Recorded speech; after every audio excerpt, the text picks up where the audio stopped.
All right, and we are live with season 2 of More Train, Less Pain. Michelle, how the hell are you? I'm great. Besides being a little nervous for this, I feel like I got to get back in the podcast rhythm a little bit, you know? Your voice is cracking every third word. Yeah, seriously. I did a podcast, I think, a few weeks ago, and 20 minutes in, I was like, oh my gosh, like, did I just forget how to talk and formulate sentences? It's almost like this pressure that you know you're being recorded. But I usually, after like 25 minutes, I settle in and I forget about that. It's a bummer when you vomit in your mouth during a live recording and then you have to just kind of swallow it and go on with your day. Or you take a sip of water and you start choking. I did that too. I had to hit mute for a second. I feel like when I'm recording a podcast, I drink water like Mark Zuckerberg does. Yeah, me Tiny, too. tiny little odd sips. Exactly. I was on a call with my strategy course group classroom, and I felt like I was talking for so long, which I really never do. But then my throat started to get dry, and I started to kind of like cough. I couldn't finish my sentences. It was really embarrassing. So our idea for the episode today is just going to be the random fitness show. So we're going to do a little recap about what's been going on in our lives in the past 6 or so months of 2021, and then just kind of a grab bag of fitness, rehab, strength and conditioning related topics that we hope our listeners will find interesting. Boom. So what's been going on in your life the past 6 months that we haven't been Nothing recording a major. podcast? Bought a house, got married. Like not really anything life altering. Your I life think basically hit like fast forward like 10 years within the past 6 months. Is Yeah, it that was, what well, happened? we finished recording season 1 and I had all this extra time, so I just decided to get married and buy a house. In between season 2 and 3, I think we'll raise 3 children and they will have gone off to college by the time we record season 3. Oh, perfect. I'm glad you already got that in mind.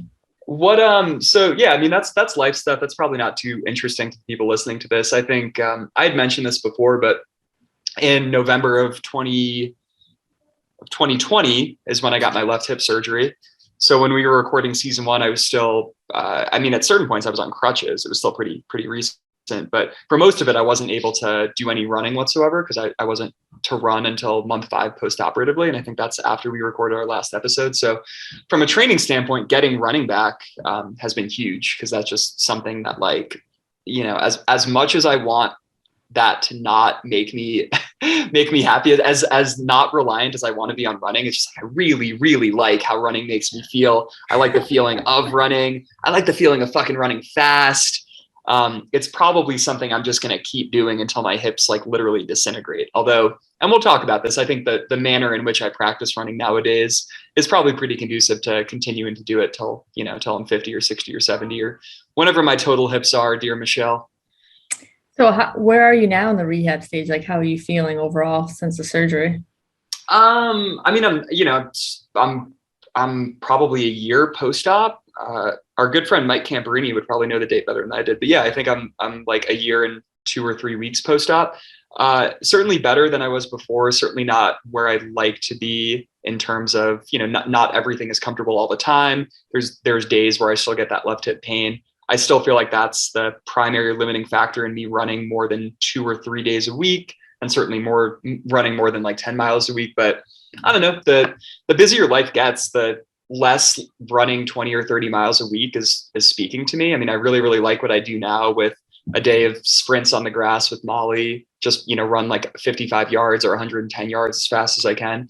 And then I do the joke with me and all my college friends is I basically run so that I'm fit enough to, when we go to weddings together, do like the Saturday morning run with the crew. So as long as I can do like 5 miles at 7:30 pace and not be dying, like that is the good enough level that I hope to maintain for the next 5 or 10 years.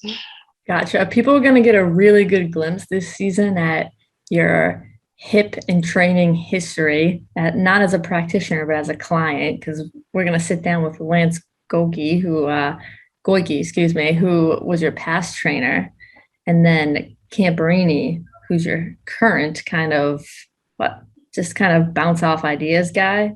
Yeah, he's my ideas guy. Sometimes I just text him to see what he's wearing, what he's thinking, how he's living, what he smells like. Well, perfect. he posted this video to Instagram where it looked, I think he lives in like an apartment complex. It looked like the nicest pool behind him. And I'm just offended I haven't gotten an invitation to come down to Arizona. Yeah, there was a few times where I've texted him and he sent me a video, and it's basically like him rolling out of bed and his hair's all messy and he just looks like he has his pajamas on, and then he presses record, he casually walks out in front of the camera, pulls up his pants a little bit, and then gets down on the ground and like shows me the exercise, and I'm like, man, what's going on here? Maybe he's living the dream. That doesn't sound He bad. is living the dream. I mean, when you live in Arizona, how can you not? Yeah, that's true. Just rolling high. So those are my life things. I think from a professional standpoint, still, about half of the work that I do is through the website, through my own clinic here in Denver. Kind of a big surge in remote services like the running programming, the strength programming, some professional mentorship, all of which like I love doing all that stuff.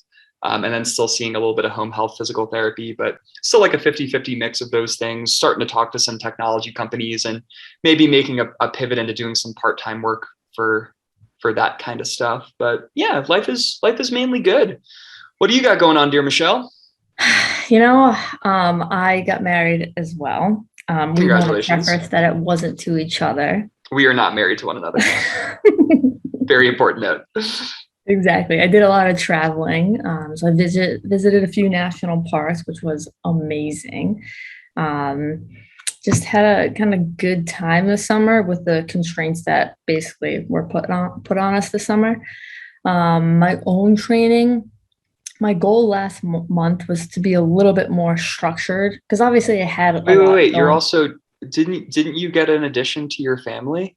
Oh in the yeah, past 6 months? Yeah, we got a dog, another one. What's her name? Stabler, and anyone who can get that reference, we should be best friends. So my first dog's named Benson, and the second one's named Stabler. Do you get that reference, Tim? No, I don't. Oh my good gosh. It's from a show called Law and Order, Special Victims Unit. It's like the two detectives. Yeah, I could see you in mind of being really into Law and Order Special Victims Unit. We got our taste in shows. You fuck up those criminals, yeah. Yeah, put those guys behind bars. No, so it's been great. The best dog ever. Like so chill, just always happy to see you. So couldn't be better. And then, obviously this summer was crazy planning a wedding. Nothing over the top. Like I'm not like a really big wedding person. We're pretty much the same on this front of like, didn't want anything crazy, wasn't willing to really financially support any kind of craziness for a day. That's why it was so convenient. We married one another. Yeah, exactly. It's meant to be. So, I basically trained to get by. Like, I was physically active, did a lot of steps, a lot of hiking, but I didn't really follow any like specific plan. And then Eric Huddleston, who was writing my programs, went to the Pacers. So he kind of dropped off the face of the earth in a good way. Oh shit, good for Eric. Damn, yeah, good on him. You know that? Yeah, he left IFAST. He's now at the Pacers. Let's link his Instagram in the show notes. Oh, I will. And so what I did is I just grabbed my endure and repeat training program that I have, and I started just putting myself back through it because it works very well. I have basically access to 3 gyms, which I'm kind of a spoiled brat about. So I have all different types of equipment. And I stuck to that, went through phase 1 of that. And then it's only 3 days a week. So the other days I was kind of just doing small durations. So like 20 to 40 minutes, like between clients kind of a thing. And then Mike Camperini, I asked him to structure those 3 days in between to train. And it's kind of a circuit logistics structure. And it's only about 30 minutes that it takes me to do. And it's quote unquote kind of more of a mobility thing, working on ranges of motion with like dynamic activity. So this is, a perfect segue to the thing that we were actually going to discuss in the first, grab bag topic, but this notion of like mini workouts. Yeah. So what you're saying right now is you get predominantly your fitness outcomes from the Endure and Repeat program, which you've designed.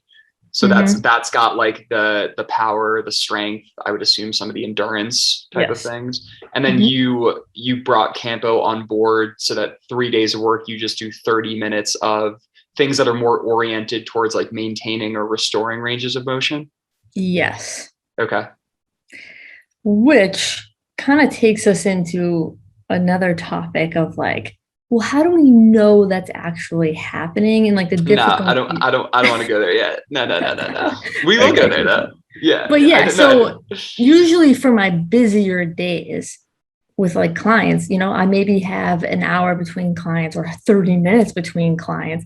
And I usually like to maximize time as much as possible and be as productive as possible. So it's not like I'm sitting there scrolling through my phone. I do a workout in that 30 minutes. And then I'm able to go back home and, you know, I get a high step count on those days.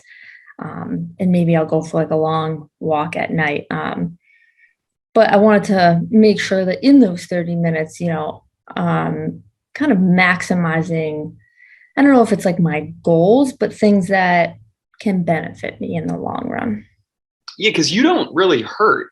Like I know like you have some neck stuff that flares up from time to time. And like I remember you had like a hip issue that was like pretty transient, but like by and large, you like things feel good on you. Yeah. Yeah. Must be nice. More train, less pain. You're the train, I'm the pain. So no, I think so. This concept of mini workouts is something I've been thinking about a lot over the past month, because if you're listening to this podcast, I would hope you're a strength coach or a trainer or a physical therapist. Otherwise, you're a person that needs to find other things to do with their time. But the way that our days are typically scheduled, if you're in one of those professions, is we're typically booked like by the hour or by the 30-minute. So essentially it becomes like booked by the hour. So usually like in a lot of my days, there will just be a 60-minute slot, most commonly in like the mid to late morning. Like I see like a 6 a.m., 7 a.m., 8 a.m. And then like I'll usually have a 9 a.m. or a 10 a.m. free. And what I realized was that with the strength stuff I was programming for myself, like to do well, it takes 90 minutes. So I was having to omit a little bit of a warm up, a little bit of a cool down, and omit some volume from the workout itself. So instead of doing like 2 of those longer types of days, what I'm experimenting now with myself and with a few of my clients is like having these mini workouts where I'll do 3 or 4 of them in a week, but they can be done to a really, really high quality with a really high effort in 40 minutes. So it's like I'm doing 5 minutes of mobility, 10 minutes of like an athletic superset kind of thing. Like Campo turned me on to backwards sled dragging, which I fucking love. And like maybe something light like a jump rope, then an output thing like a trap bar deadlift. And then I'll finish with like some of David Gray's isometrics or like something again to kind of bring the system down. And that from top to bottom is like a 45 minute fitness experience. And I can end a client, change, do that, change again, and like kind of catch my breath, drink some water before the next one. And I think that to me, that seems like a really elegant way to solve the problem of like trainers and physical therapists never have enough time to actually train. Yes, it does. You can basically put in your own constraints with your schedule.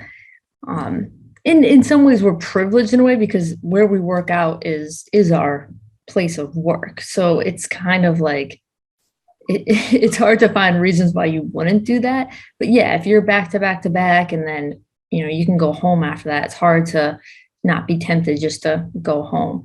But sometimes I purposely will create a gap in my schedule. So I'll schedule someone instead of like, end with someone at 8, I'll purposely schedule someone not at 8, but at 9. So I'm like, okay, that's when I'm going to work out, and I'm constrained to that 60 minutes. And it works out perfectly. There's a lot of people who refer to these small doses. The guy who used to be the strength conditioning coach at Stanford, I'm having a brain fart on his name, and now he works with the Phoenix Suns. Apologize, I forget his name, but he wrote a lot about it in terms of microdosing. So he would take, if I'm getting this correctly, the Stanford basketball team into kind of intense, quick workouts. So not like an hour duration. So we're talking like 20, 30 minutes. And that kind of maintained things throughout the season a lot better than these big duration workouts and then followed by, games in a row or practices or non-training days where it's kind of just like you push someone up and then they kind of drop down and push someone up, kind of like peaks and valleys, whereas he was able to maintain a lot of qualities over time with this microdosing concept. I like it a lot just because I don't really like to spend a lot of time in the gym. I'm a little different. I'm out of my 20-year-old phase of loving spending 12 to 14 hours in a gym. I want to do what I need to do, but I want to go back now to my herd of dogs and my personal life, which we'll get back to that. I think, by the way, it's a pack of dogs. Pack. Yeah. Herd of, yeah. I don't know what the hell's in herd, cattle maybe? Yeah. And I'm the alpha of that pack for sure. By the way, just apropos to what you were saying about the like collegiate strength and conditioning, just like a quick shout out to a friend who I think is doing really cool stuff. If there's any strength and conditioning coaches listening to this right now that are interested more in that microdosing concept and specifically what should make up the microdose fitness concept, my buddy from college, Daniel Bove, Bove, who works for the New Orleans Pelicans, I believe, but like the New Orleans basketball team, he came out with a book 6 months ago called The Quadrant System, and we'll put Daniel Bove and the Quadrant System in the show notes. But I got through reading that on a plane ride back from New York a couple of weeks ago, and I thought that was it's a really simple, elegant, and kind of unique way to think about this microdosing concept, but also what's the optimal composition of the exercises that we're microdosing as the time of the season changes, as the playing demands changes. So little plug for my buddy Daniel, his book, The Quadrant System. Perfect. And that guy I was referring to before, Corey Schlesinger. Oh yeah. I've heard of him. Yeah, a little brain fart there. But not only is that kind of a great way to work within the constraints and crazy schedule of those environments, but just personal training clients as well, like general population, the hardest thing to do is start. So I remember I had a client who wanted me to write him an at-home training program, and he was basically like, I don't know if I'm going to be able to do it. I ended up writing it, and I don't even think he looked at it. I asked him a few days later if he started it yet, and he said no. And I was like, hey, it's just 15 minutes. That's all it is. It's just a 15-minute workout. And he goes, oh, 15 minutes? Oh, I can do that. So I feel like a lot of people get a little bit overwhelmed because they associate exercise with this like long duration commitment. And maybe you can just kind of start someone with microdosing, especially someone who has a low training age, where that's probably all they really need to get started, is just giving them a short amount of time and low amount of exercises just to get them started. And I feel like getting over that hump is really important too with a lot of people we work with. Yeah. And I mean, again, to give listeners something specific where they can kind of like see what this would look like. I think my workout yesterday was I supersetted backwards sled drags with like a traveling Camperini deadlift, like a retro deadlift with a really lightweight, like a 15-pound dumbbell or something, for like 5 minutes. And then I went right into work sets of a trap bar deadlift, got up to like, I don't know, 150% of my body weight for 5 or 6 good sets. And then did some David Gray isometrics for like 3 sets per side. And I think it was 30 minutes. And right then and there, I know you and I are similar in that, like, if we don't get a workout in on a day like that, it's like, that's a bad day. So already, I did that at 8 a.m. So already, like, like that box is checked. Like, it's automatically a good day. That's kind of taken care of. And I think, no, there's a lot of use cases for this. I also want to say, like, not everything needs to be microdosed. I do remote programming for this guy that lives in Boston, but is traveling to Carolina, and he's going to be kind of in like rural Carolina. And so what we're going to do with this program is have a couple of like microdosing home days that he can do, which are going to be like short duration, but then he's going to go to a city, like drive to a city to use a gym 1 day a week. So we're going to maximize the amount of stuff he does in that day. Like that's going to be his primary output day. So I think there is probably a use case, like if travel time is an issue, if proximity to gym is an issue, then you probably want to do like as much good stuff as you can in a 90-minute or slightly longer workout in a gym. And that can work really, really well too. But I think with the nature of how our schedules unfold as coaches, fitness professionals, and therapists, this stuff works really, really well. And like, I'm kicking myself that I wasn't more consistent with it earlier in my life, because I think I don't see going back to 90-minute workouts. Yes, I know. There's two things with that. I think logistics is one of the primary variables you have to work with nowadays, especially with general population clients, with programming, because anyone can kind of write a program and think of things to do with a gym full of equipment. You almost have to force yourself to be creative with a limited amount of equipment or the location that they're going to be training in. So sometimes these microdosing workouts can be great if, someone only has one kettlebell. Yeah. Okay. Very well said. And I think from a rehab standpoint, for my PTs listening out there, this is a really, really effective way to build out a home exercise program. Yeah. Like when someone comes and sees me for that first visit, and this is something I picked up from like people in that Bill Hartman lineage, Pete Cicinelli, Joe Cicinelli, Mike Camperini, Zach Couples, they're only going to give like one or two pieces of exercise homework, which before I'd been exposed to that, it was like, people are getting 6 exercises, 8 exercises, 10 exercises. And one of the biggest things with physical therapy is like people just don't do their shit. Yes. And you can't even tell if it's the right stuff to give someone if they're not going to consistently do that stuff. So kind of like what you said with the 15-minute workout with your training client, it's like give them 2 things. The 2 things are probably going to help to some degree, but by and large, it's an excuse to start to build a habit. And I think for, both for professionals and just for Gen Pop people that want to be training for a long period of time, getting into the habit of doing 5 or 10 minutes a day of just some daily mobility type stuff in addition to the training is huge. So it's like so much of what I do is just trying to build that habit. And the easiest way to build that habit is just like, all right, do this once a day for 5 minutes and see if you can execute 6 out of the 7 days until the next time I meet you.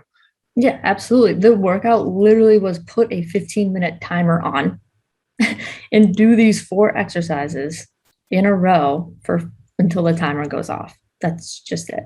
You don't have to think about anything else. My last workout, what I love to structure them as something continuous in the beginning. So something to quote unquote warm up. So I usually do like a light sled, 10 to 15 minutes, like push pull variations. So every time like I go down and up, it's like different variations. I can even do like a horizontal press or horizontal pull with the sled as I walk backwards or go forward, different types of overhead or arm position on the sled or lateral step. Then I will pick 1 or 2 main exercises. So you mentioned the trap bar or like a bench press, and then I'll pick 3 exercises and do them like a circuit 3 times through. And it's like boom, boom. Can we link a video to a backwards sled drag in the show notes? I love this drill. And it's what people need to understand about a lot of the sled drag stuff when it's done for the purpose of like warming up or mobility is that there isn't a progression of weight. Like our first instinct as people that get people fitter is like, let's put some fucking load on this thing. And I think a sled push done with heavy load can probably be a thing. But I don't think it's as effective, or it's entirely a different thing than like, for me, throwing 60 or 70 pounds on one of those tiny floor sleds and just dragging it backwards with the toe straps, like that feels like I can feel a hip shift going on. I can feel space between my shoulder blades, like all of the areas that tend to get restricted either with heavy bilateral training or just modern life. It seems to undo that really, really effectively. Yeah, to me, it's a progression of duration. Like I'll push and pull a sled. I started with just 5 minutes. Now I'm up to 15 minutes. It maybe has a 25-pound plate on it. And not a humid day because that changes kind of the weight of the sled. But it's kind of that Charlie Francis concept of a high low. It's like do a really heavy or fast sled push for a very short amount of time, or do it for like a long time, kind of like my repeat and endurance kind of concept, like two ends of the spectrums. It's almost like we get this like moderate weight where we're pushing it like over and over again, like continuously. And it's like, well, what are we like kind of looking for here?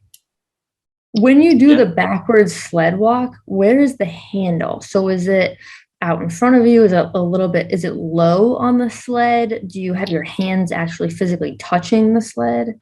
It's not a sled with the vertical posts that you can push effectively. It's literally, I think Rogue makes them. It goes on, it's a piece of metal that goes on the floor that's turned up at either end that has a post in the middle that you can put a plate on. Okay. And then we have toe straps carabinered to it. Okay. So it's essentially just like a weight plate that can slide readily that you can pull in a variety of directions. Okay. That's a good clarity. On a side note, when I actually do grow up like you and buy a home one day, I think I'm going to have part of like a mortgage as fitness equipment, specifically Rogue equipment. It's funny. When Denise and I were looking into buying a house, we were both so gung-ho about outfitting a garage gym. And then the second we bought the house, we're like, the cars make a lot of sense in the garage. Probably the garage is used for cars. Damn it. And we haven't looked into it even a little bit, but I, like you, am very spoiled in that I have the great outdoors to train in and a gym here and my climbing gym. And like, it's fine. We don't need to bring that home. Do you notice a benefit from extending the duration of the sled stuff past 5 minutes? Like, do you feel better after 10 minutes or 15 minutes?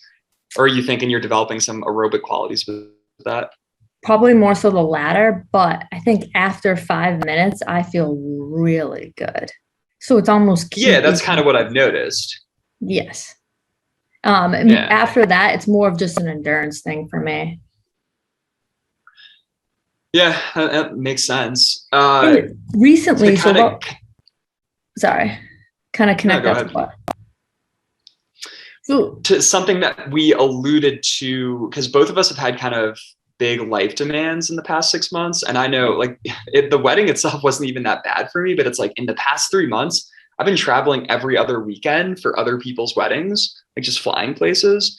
So that really compresses my work weeks and makes it so that I can't get my typical like 6 or 7 training sessions for me in during a week. And what I noticed was if I can maintain those three micro dosing lifts, the 3 mini lifts, and then do my sprints, like if I get those 4 sessions in, then I'm pretty happy. Like I can do that in perpetuity. And I know like my aerobic fitness has definitely suffered. Like I was feeling winded dancing around at the wedding a couple weekends ago. I'm sure I can't climb as effectively as I could a few months ago, but it's like I look pretty much the same. I'm strong. I can run fast, and for me, that feels like a really, really nice way to maintain sanity. And it feels like if life were to get really, really hectic, those are the 4 days that I just wouldn't concede on, like my 3 mini lifts and my sprints in the grass with Molly. Any thoughts on that? Like how to triage, like when you kind of can't train with the frequency that you want to train, like what you would start chopping out or how you think through that process for your clients? Yeah. So I think through it as, you only have so much energy. So if something in my life is going on that's taking a lot of emotional energy or cognitive energy, my heavy lifts tend to drop off quite a bit because it has to give somewhere. And more or less, it's going to be my physical energy output. So I feel the best when I do those micro dosing or my endurance work versus a heavy loaded day. So one of my endure and repeat training days, I can't put out what I would like to. And then I feel like, and then it kind of brings me back down later in the day. So those tend to be the days that I kind of give up during those times. Oh, that's interesting. Okay. Cause like I kind of do the opposite where it's like, I definitely maintain the movement stuff, but all the conditioning goes out. And then I make sure like I touch something kind of heavy in a couple of those microdosing days. And to me, I think what that feels like to me is like, all right, I'm not my muscles aren't wasting away completely. And that's probably fairly psychological. Like it probably would be fine if I just did like lightweight stuff. But that's Yeah. interesting. Okay, so you have a different strategy for triaging. Yeah. So when I used to give presentations a lot, and when, in the beginning, I used to get extremely nervous for them, where the endurance kind of aspect of training would kind of allow me to have some sort of like movement meditation where, I would run outside without headphones and kind of this quote unquote, like, let me clear my head a little bit. And then the microdosing days where, I would hit 3 sets of trap bar, but then I would just be done. So I wouldn't chase like load. It would almost just be like a quick stimulus to be able to maintain that. But I wasn't prepared physically or mentally or emotionally to go kind of beyond that. So I felt like I would more so try to sustain and stay under kind of a window that would push me too far, just because I was being cognitively stressed too much. Yeah, I like that. I mean, there's also like Joe Rogan talks a ton about he really likes longer duration, really intense cardio before he goes on stage. Like he'll do that 6 hours before because it just like it gives him this kind of just smoothness, this he like burns off some of the manic energy that would cause Mhm. vocal tics and stuff. And that's something I've certainly experienced or experimented with in days where I do presentations, and that there definitely does seem to be something to that, like that kind of well-being that you get after a fairly intense aerobic session that does seem to persist more than like the quick hitting strength stuff. Yes. It's almost, but to me right now, I'm struggling with that a little bit because I agree with that statement.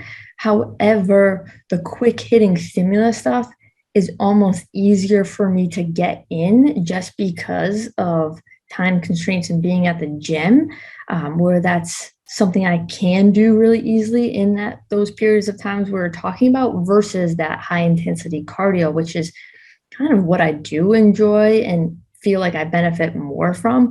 But it's almost like I'm not choosing to do that.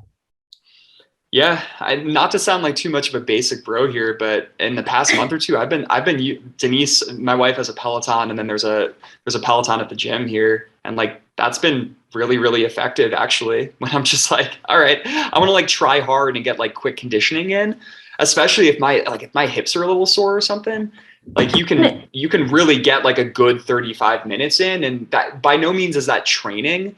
Like you couldn't just do that and get really fit or strong or move well or anything, Yeah. but as just to throw in as like I need a high intensity aerobic output day, I think you can Mhm. do a lot worse than that kind of stuff.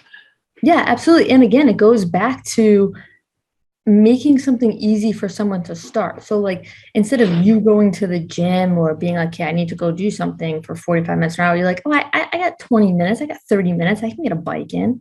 Yeah.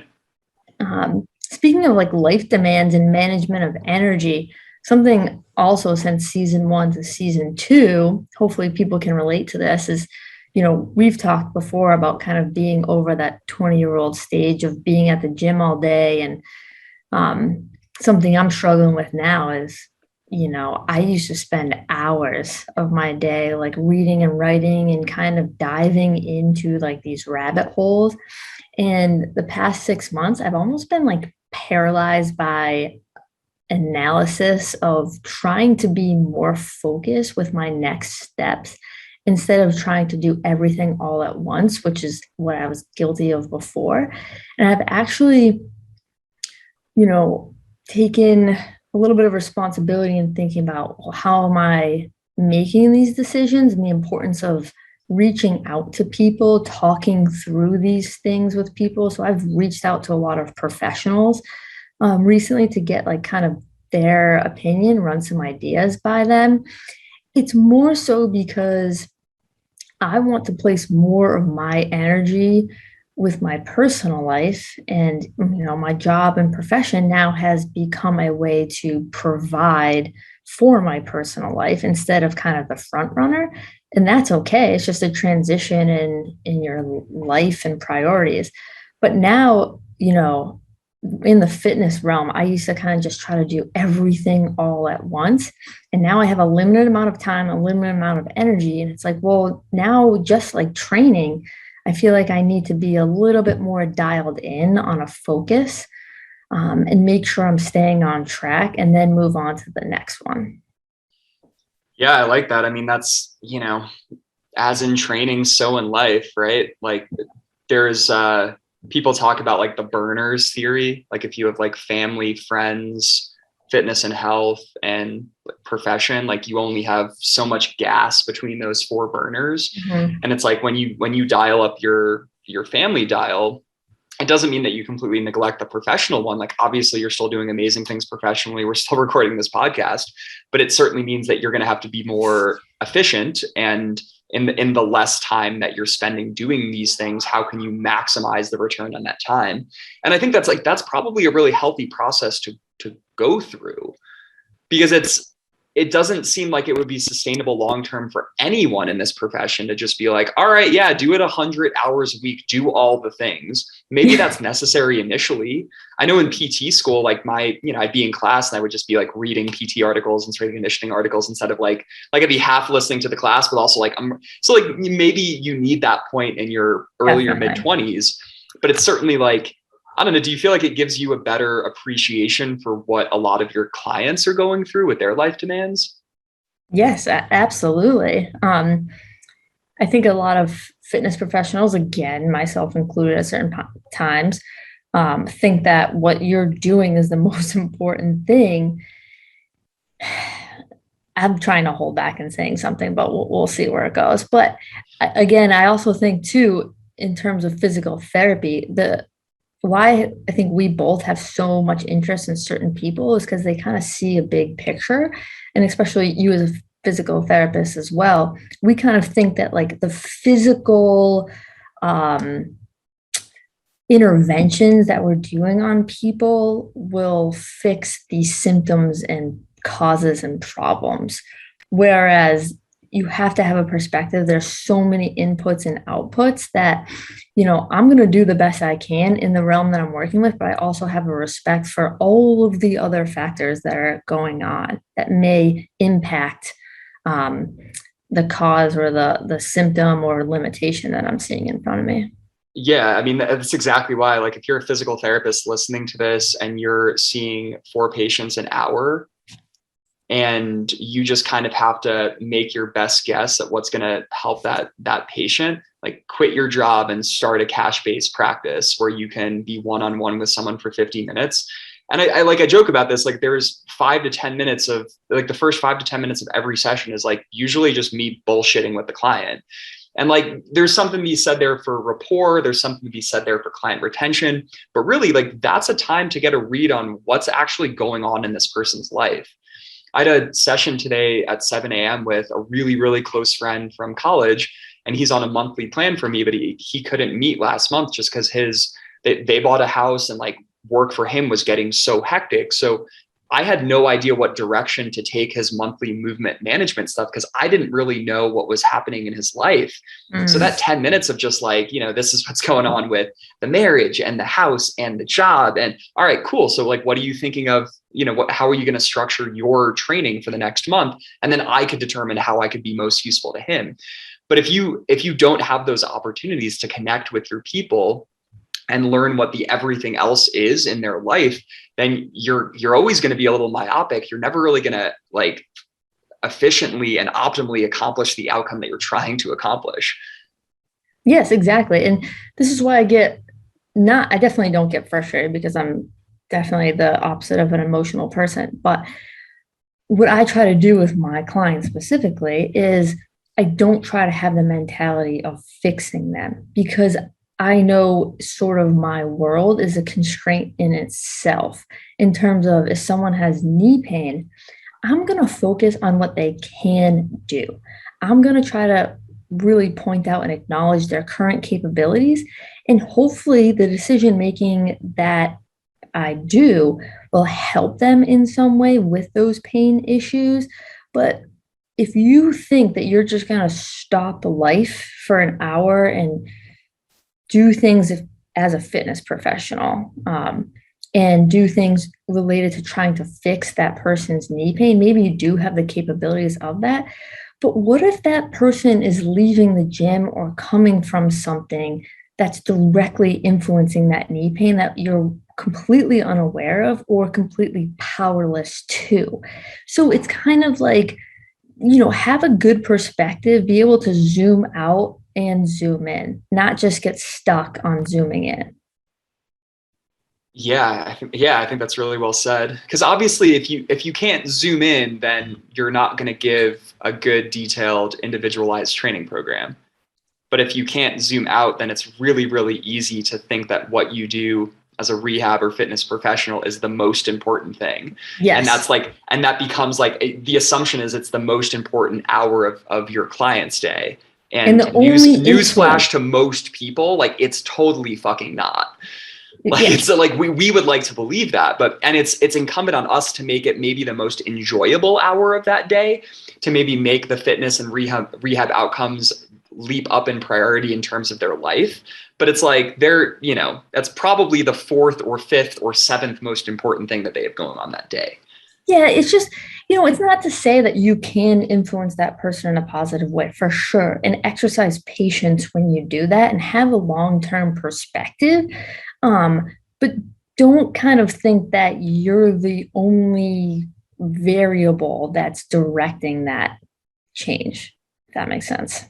Yeah, so my buddy, our buddy Joel Smith over at the Just Fly Sports Performance podcast had this guy named Austin Yoakum on last week, and he was talking about managing psychological states and managing energy states in his athletes that he trains. And the examples that he was talking about was like people sometimes, most commonly in a training situation, I think he trains high school and collegiate athletes. You get these kids that have been sitting in class for like 8 hours that then need to go like, turn up and go output. So it's like the first 5 or 10 minutes of the session, what he likes to do is like fun games, like completely made up games. Like they have a ping pong thing and they have a basketball thing and they have a tag thing, just to get some increased energy to the system, like to the organism, some engagement, some stoke. And if they come in like too stoked for whatever reason, he'll do things like positional breathing and isometrics, like to bring that energy level back down. But I thought that was a really, really interesting way to think, like they're going about their day and then they're hitting this training session and you want to move them to a different state to optimize the training session. And then you want to move them into a different state again to optimize the rest of their day and their life. Because the situation that he trains people in is typically they'll train with him and then they'll go to their sport. So it's like, what kind of mental shape do they need to be in for their sport? Is it a lineman that's going to be pushing someone around? Is it a quarterback that's going to be like sitting and watching film? So I just thought that was really, really interesting. And again, it speaks to this thing that we're discussing, this 30,000 foot view of an overall, like an athlete's life, a client's life. Exactly. And I like that because, it kind of reminds me of a dentist saying that having teeth issues because you're grinding your teeth at night. Here's a prescription for one of those mouth guard things to have in your mouth. So it's like, it's going to cushion the blow, instead of why are you grinding your teeth and kind of addressing maybe changing that. And that's kind of, I always think of like Seth when I think of things like that, because I feel like that's where his mind would kind of go to. Yeah. It's like rehabbing the grinding. I got one more topic I want to cover on the random show. And it's thriving with arbitrary rules. So this is something that I've noticed both in my clients and myself. So the personal example here is if I go out and I have a wild weekend or a wedding weekend and I have maybe a few too many drinks, I'm pretty broken for multiple days into the following week. Like I'm not at my best intellectually. I'm not at my best emotionally. My training suffers. So a while ago, I started instituting this rule that if I'm going to work out the next day, the maximum amount of alcoholic beverages I'm allowed to have is 3. And it was complete, like that number is not arbitrary. That does seem to be the pattern, but like making that rule and imposing it on myself was completely arbitrary. Like 3 is an arbitrary number. I told my wife, I told my family, I told my friends, they're all aware of this 3 drink rule. And in the past year, there's probably been like, I don't know, a small handful of occasions where I've broken it. And when I've broken it, I've really broken it. But by and large, like that completely arbitrary number that I made like some kind of a deal with myself about has had such a tremendous positive impact on most things in my life over the past year. And I see a lot of clients that struggle with their ability to be consistent with their homework, with their mobility exercises. And the thing that I started to do was I made a little thing in Excel, like a mobility homework thing where, in vertically it's weeks and then it's days, and they just get a little checkbox, like a calendar, each day that they do their mobility. Totally arbitrary. No one cares about the piece of paper, but just that simple act of giving them something, giving them a number to shoot for, has dramatically increased compliance with people actually doing their stuff. And it just makes me wonder, like, I think human beings are kind of wired to sort of like follow these sort of arbitrary, meaningless rules. And if you can kind of lean into that, then you can accomplish some really fucking cool things. I had a similar experience recently, so it's kind of funny that you said this. People who aren't familiar with kind of a programming template. So I had a new client recently who never really, she was an in-person client for a while. So, I mean, I write the programs, but she never sees them. And so she moved and I started to write programs for her. And I told her specifically, which I've never really done before, of print this out, record your weights, and check off all the boxes and take a picture at the end of every 2 weeks and send it. And she did. And she said that rule is literally the reason why she does it. And I was thinking, wow, I don't think I've ever said that to any one of my other kind of clients, more so because I deal with a lot of other fitness professionals who just kind of do it on their own.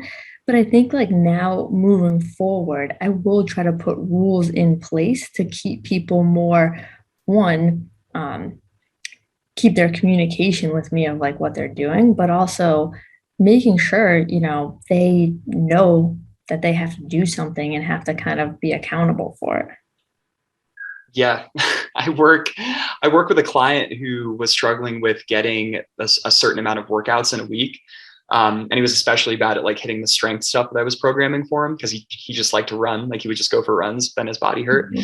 And we made an arrangement where like, so I made that same kind of calendar thing. And if he hit his 2 strength days and 3 other training days, and he had like an option of 6 other types of days he could pick because he liked to play tennis, he liked to hike, he liked this. Like he had a lot of options. But if he did the 2 lift days and three others, so just 5 things per week, then he would win that week. If he did not win that week, then money would be donated by him to a charity of my choosing that he would not agree with, like something completely like the American Nazi Party or something. So it was like a financial disincentive to hit that. And that seemed to work really, really well. I think he's done it once. Like we made a donation to a ridiculous charity once. And probably we should, donate to an actual real charity. But I thought it was funnier initially to like make it something that would really, really like offend him. But and again, like completely arbitrary, completely self-imposed, but just having these goals, having these numbers, incredibly impactful. Yes, absolutely. Look at this. Cool. We crushed it. Anything else to chat about, Michelle? No, I think, in the past 6 months, a big part of my journey as well has been really focusing on discerning qualities within others and thinking about if that's suitable for myself. And it goes back to the being more focused thing of seeing how kind of other people are doing things or thinking about ways on which to move forward in my business, and then thinking about what that looks like in the future. You know what I mean? Like if you dive deeper into social media, what does that look like for you in the future? So that's a choice. Do you dive deeper elsewhere in your priorities? What does that look like in the future? What are other people's professional or behavioral like referrals? Like what are people think of people as, and then, okay, do you see yourself being that in the future, and kind of being a little bit more decision making towards what you want to look like in your future. I think that's been super helpful. Yeah. I mean, I think that mindset's probably really, really useful most of the time. I mean, do you ever just do stupid shit for fun? I know that's like kind of a different thing, like you were speaking about, but like, because I would struggle with once I get my mind working in a particular way, it's sort of tough sometimes to get it to change gears. So if I'm constantly thinking like, am I doing this thing that if I were to continue to do it, it would spit me out in a place that I want to be at in 3 years or 5 years? I know for me personally, thinking that way all the time does sort of inhibit the whole like, yeah, you know what, that sounds fun. Like, let's do that on Friday night. And a good life probably needs a balance of both. Yes, yeah, absolutely. So your answer is no, you don't do fun stuff. Probably not, no. You just read triphasic training for like the 8th time. Yeah, or Jordan Peterson is where we're at right now. We're on round 3 of his book. Well, I'm really stoked to record season 2 of this thing with you, my friend. Yeah, we have some fantastic new people, but then we also have people that we're bringing back because we literally just can't get enough talking to them. And so I'm pretty excited about this. Yeah, stay tuned. I hope we're giving the people what they want. We are for sure. All right, cool. Well, if you've listened this far, thanks for listening, and be sure to tune in for the next episode of the More Train, Less Pain podcast. The More Train, Less Pain podcast is proud to announce that season 2 will be sponsored by Anchor. Anchor is the space-saving portable cable trainer that weighs no more than 9 pounds. It's no bigger than the size of a dumbbell, and it can be mounted in almost any training environment. Anchor was the first piece of training equipment I purchased when starting my own training business, and I use it in the gym, out on the field, and at home. There's no assembly required, no expensive install, and it's a fraction of the cost of a traditional cable column. It's assembled in the United States and is currently used by athletes across all of the major professional sports. The More Train, Less Pain podcast listeners also get a 10% off discount on their newest product, the Anchor Pro, when they use code MTLP at checkout. Thank you for listening to the More Train, Less Pain podcast. If you enjoyed this episode, consider leaving us a review on Apple Podcasts. The more positive reviews we get, the easier it becomes for fine movement professionals like you to find us, and the more time Michelle and I can devote to bringing on high caliber guests and continuing to produce a high quality show. If you're still listening, that means you're pretty cool, and that likely means your friends are pretty cool too. We'd love for them to become fans of the show. Spread the injury prevention love and the biomechanical knowledge by sharing a screenshot of your favorite episode on Instagram. Be sure to tag at Dr. Michelle Boland and at Tim Richardt DPT when you do. Now get out there and go train.